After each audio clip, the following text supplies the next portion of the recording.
নমস্কার, আমি লিপি সাহা। হ্যালো এভরিওয়ান, কি অবস্থা, কেমন আছেন সবাই?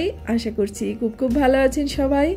আমরাও ভালো আছি আপনাদের আশীর্বাদে, ঈশ্বরের কৃপায়। আর আপনারা যে যেখান থেকে আমার ভিডিওটা দেখছেন সবাইকে অনেক অনেক ওয়েলকাম আমার নতুন আরও একটা ভিডিওতে। এখন জানেন তো, মাঝে মাঝে এত ক্লান্ত লাগে, মনে হয় সংসারের কাজগুলো করতেই ইচ্ছা করে না। বাড়ি থেকে কিছুদিন আগে ঘুরে আসছি, তারপরেও ভালো লাগে না।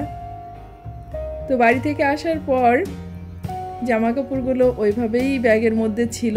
স্বপ্নিলের কিছু জামা কাপড় ধুয়ে দিয়েছিলাম, আমারগুলো ব্যাগের মধ্যে ওভাবেই ছিল। আর বেশ কয়েকদিন ধরে স্বপ্নিলের পাপা বলতেছে, রুমটাকে পুরো অগোছালো করে রেখেছো, সব কিছু ঠিকঠাকভাবে গুছিয়ে রাখো। তো আসলে আমারও এটা দেখতে ভালো লাগছিল না। আজকে করব, কালকে করব, আর কি করতে ইচ্ছা করতেছিল না। মাঝে মাঝে এমনটা আমার হয়। আবার দেখা যায় অনেক সময় এত এনার্জি পাই কাজ করার, যে তখন মানে কোনো কাজই আর ফেলে রাখি না। যেটা সামনের পরে থাকে সেটাও করি, আবার যেটা দেখা যায় যে গুরুত্বপূর্ণ না সে কাজটাকেও করে নিই। তো এমনটাই আমার সাথে হয় সব সময়। আর কোথাও থেকে ঘুরে আসলে দেখবেন সবারই এরকমটাই হয়ে থাকে। আমার মনে হয় শরীরটা ক্লান্ত লাগে এবং ভালো লাগে না কোনো কিছু। তো এইদিকে চলে আসছি দুপুরবেলা, মানে দুপুর থেকে সন্ধ্যা পর্যন্ত ভীষণই ব্যস্তভাবে দিনগুলো কাটে। তো দুপুরে রান্নাটাকে বসিয়ে দিয়েছি। ওইদিকে হচ্ছে ডাল বসিয়েছি, আর এদিকে হচ্ছে ডাঁটার সর্ষে পাতুরিটা করব। আর এই ডাঁটার সর্ষে পাতুরিটা খেতে এত মজা, উপর থেকে দেখে মনে হয় যে এটা শক্ত, কিন্তু এর মধ্যে হচ্ছে একদম ক্রিমের মতো। ডাঁটাগুলো মুখে দিলে একদম মিলিয়ে যায়, এত সুন্দর খেতে হয়। তো আমার মা যেভাবে সর্ষে পাতুরিটা করে, ঠিক আমি সেম প্রক্রিয়ায় সর্ষে পাতুরিটা করি।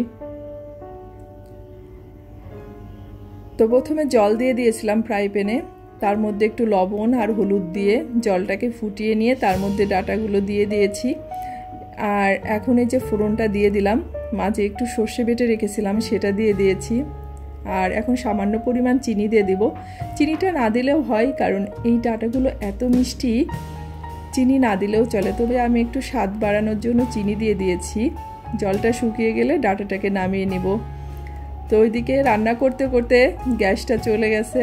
এই ফাঁকে আমি ভাবলাম আমার একটু কাজ সেরে নিই। একটা শর্ট ভিডিও বানানোর দরকার ছিল, তাই শর্ট ভিডিওটা বানিয়ে ভীষণ খিদে লেগে গিয়েছিল। সকালে নাস্তাটা করা হয়নি। তো নাস্তা দেখেন কি খাচ্ছি, এটা হচ্ছে জর্দার সেমাই আর একটা মিষ্টি নিয়ে নিয়েছি। আর এই জর্দার সেমাইটা ঈদের আমার এক মিষ্টি ভাবি আমাকে দিয়েছিল, কিন্তু তখন খাওয়া হয়নি, বাড়িতে চলে গিয়েছিলাম। তো ওভাবেই আর কি ডিপে রেখে দিয়েছিলাম। তো সেমাইটা একদম ভালো আছে, কোনো সমস্যা হয়নি, খেতে অনেক সুস্বাদু হয়েছে। এর মধ্যে কিন্তু শর্ট ভিডিওটা বানানো শেষ করেছি, তারপর স্বপ্নিলকেও পড়িয়ে নিয়েছি, আর দুপুরে গ্যাসটাও চলে আসছে। তো এখন হচ্ছে রান্নাটা কমপ্লিট করে নিব। রান্নার মধ্যে শুধু মাছটা আর ভাত রান্নাটা বাকি ছিল, তো সেটা কমপ্লিট করে নিব।